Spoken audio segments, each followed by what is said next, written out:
Alright, so today I want to share with you how I make sure that my fabric and my pattern is straight on the grain line before I cut it out. And I do that by using this, what is called a laser level. So I will show you how I do that in a minute. Before I do that though, I did want to share with you this top that I'm wearing. This is New Look 6511, and here is the back. It has an opening in the back with a button at the top, and it is gathered at the bottom. New Look 6511.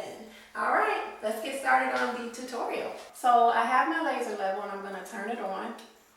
And as you can see, there's a line that's coming out. So what I'm going to do is I'm going to place the laser level on any one of these numbers. Okay, so I'm using 7 as an example. And I want to make sure I have to swivel the laser level around just to make sure that the 7 is lined up down here, that the line is lined up on the 7 down here just as it is at the top up here. So it's lined up, and then I'm going to take my fabric and fold it over. And you can see the line here. And then you just take your pattern piece, make sure your grain line is parallel to the selvaged edge, and just lay it down. And there you go, and you're ready to cut it out, and you make sure that will ensure that your line is straight. All right.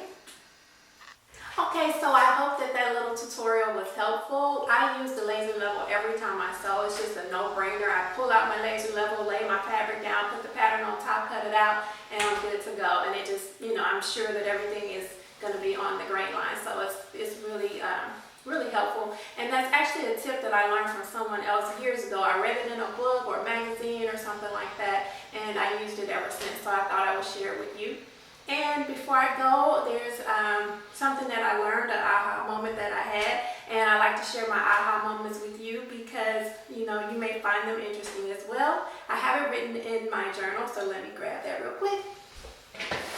Okay, so the aha moment I wrote down is that each zebra's stripes are unique.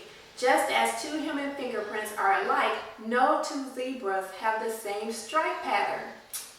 I thought that was so interesting. So anyway, maybe you will find it interesting as well. All right, I will see you next time.